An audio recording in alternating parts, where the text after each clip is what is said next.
आज हम आपको अपरा एकादशी के बारे में विस्तार से बताएंगे, साथ ही यह भी बताएंगे कि इस बार अपरा एकादशी 12 मई को मनानी चाहिए या 13 मई को, और इसके पीछे क्या कारण है।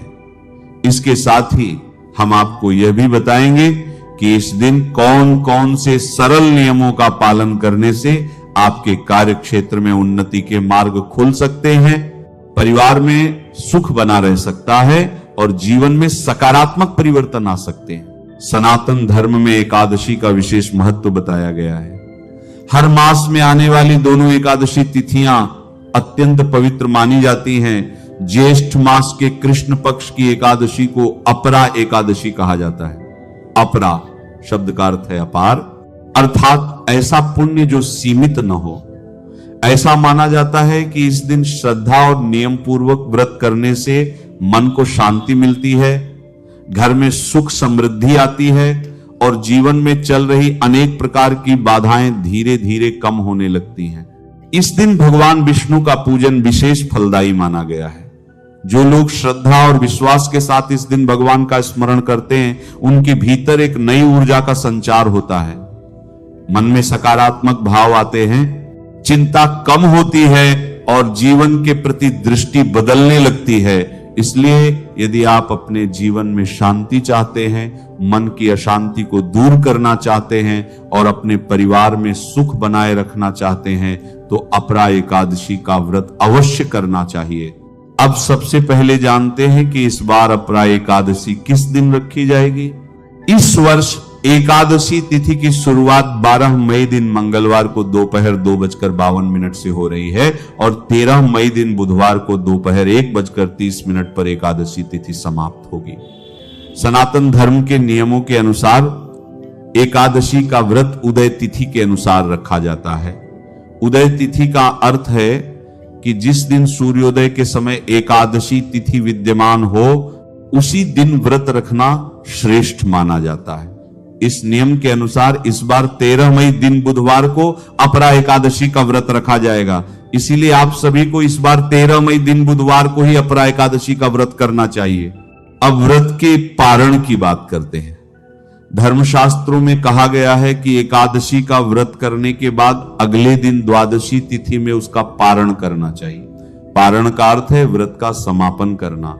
इस बार व्रत के पारण का शुभ समय 14 मई 2026 दिन गुरुवार को सुबह 6:05 से सुबह 8:40 तक रहेगा। इस समय के भीतर व्रत का पारण करना शुभ माना गया है। अब बात करते हैं कि अपरा एकादशी के दिन किन बातों का ध्यान रखना चाहिए। सबसे पहली बात, इस दिन अपनी वाणी को पवित्र रखें। एकादशी का व्रत केवल भोजन का त्याग नहीं है, बल्कि मन, वचन और आचरण की शुद्धि भी है। इसलिए इस दिन झूठ ना बोले, किसी की निंदा ना करें, किसी के बारे में कटु वचन ना कहें। यदि आपको लगे कि आप शांत नहीं रह पा रहे हैं, तो कम बोले, मधुर वाणी रखें। यही इस दिन का सबसे बड़ा साधन माना गया है। अब बात करते हैं पूजा की। सुबह ब्रह्म मुहूर्त या जितना जल्दी संभव हो उठ जाएं, स्नान करके स्वच्छ वस्त्र धारण करें, घर के मंदिर को साफ करें। यदि आपके घर में भगवान विष्णु और माता लक्ष्मी की मूर्ति है तो बहुत अच्छा, यदि नहीं है तो उनका एक स्वच्छ चित्र स्थापित कर सकते हैं। भगवान को गंगा जल अर्पित करें, तिलक करें, अक्षत चढ़ाएं, पीले पुष्प अर्पित करें, फल अर्पित करें और सबसे महत्वपूर्ण तुलसी दल अवश्य अर्पित करें। तुलसी के बिना भगवान विष्णु की पूजा अधूरी मानी जाती है। तुलसी को सनातन धर्म में अत्यंत पवित्र माना गया है। ऐसा कहा गया है कि जहां तुलसी का वास होता है वहां शुभता बनी रहती है। इसीलिए अपरा एकादशी के दिन तुलसी का विशेष महत्व होता है। अब हम आपको एक अत्यंत सरल और प्रभावी उपाय बताते हैं। यदि आप चाहते हैं कि आपके कार्य क्षेत्र में धीरे धीरे प्रगति हो, आपके प्रयास सफल हो और जीवन में स्थिरता आए, तो अपरा एकादशी के दिन तुलसी का पौधा दान करना बहुत शुभ माना गया है। आप एक सुंदर गमले में तुलसी का पौधा लगाएं, फिर किसी ऐसे मंदिर में जाएं जहां भगवान विष्णु, माता लक्ष्मी या शालिग्राम विराजमान हो। वहां श्रद्धा से उस तुलसी के पौधे का दान करें। पुजारी जी से विनम्रता से कहें कि इस तुलसी का उपयोग भगवान की सेवा में किया जाए। इसके बाद हाथ जोड़कर भगवान से प्रार्थना करें कि आपके जीवन में उन्नति हो, परिवार में सुख बना रहे और आपके कार्यों में शुभता आए। अब बात करते हैं व्रत रखने की। यदि आपका स्वास्थ्य साथ देता है तो आप निर्जल व्रत रख सकते हैं। यदि स्वास्थ्य की दृष्टि से ऐसा संभव नहीं है तो फलाहार कर सकते हैं, दूध ग्रहण कर सकते हैं, अपनी क्षमता के अनुसार व्रत करें। अब मंत्र की बात करते हैं। अपरा एकादशी के दिन एक सरल मंत्र का जाप अवश्य करें। नमो भगवते वासुदेवाय। ये अत्यंत पवित्र मंत्र है। यदि संभव हो तो तुलसी की माला से इस मंत्र का 11 माला जाप करें। यदि इतना संभव न हो तो कम से कम श्रद्धा से कुछ समय तक इसका जाप अवश्य करें। सुबह पूजा के समय मंत्र जाप करें, शाम को भी एक बार दीपक जलाकर भगवान का स्मरण करें और मंत्र का पुनः जाप करें। इसके बाद भगवान की आरती करें। जय जगदीश हरे। आरती श्रद्धा से गाएं। आरती के बाद अपनी मनोकामना भगवान के चरणों में निवेदन करें।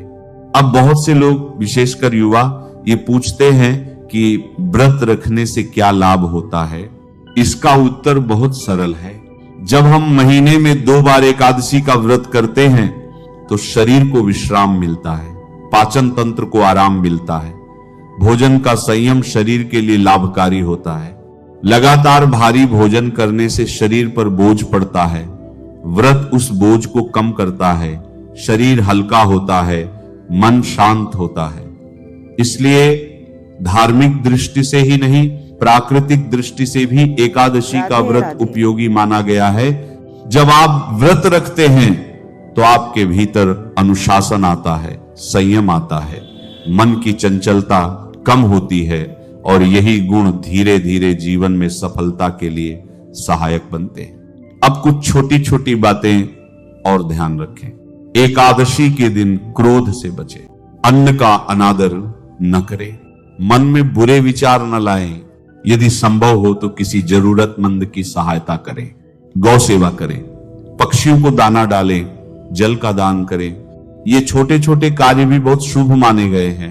यदि आप पूरे दिन भगवान का स्मरण करते हुए अपने काम में लगे रहते हैं तो वही सबसे उत्तम साधना है। इसलिए इस बार 13 मई दिन बुधवार को अपरा एकादशी का व्रत श्रद्धा से अवश्य करें। भगवान विष्णु का पूजन करें, तुलसी अर्पित करें, मंत्र जाप करें, संयम रखें और सच्चे मन से प्रार्थना करें। ईश्वर से यही निवेदन करें कि आपके जीवन में सुख बना रहे, परिवार में शांति बनी रहे और आपके हर शुभ कार्य में मंगल हो। धर्म प्रेमियों को राधे राधे। मैं उम्मीद करती हूँ कि आज का सत्संग आपको अवश्य पसंद आया होगा। अगर पसंद आया है तो हरि भक्ति लहर चैनल को सब्सक्राइब कर ले और कमेंट्स में राधे राधे लिख दीजिए।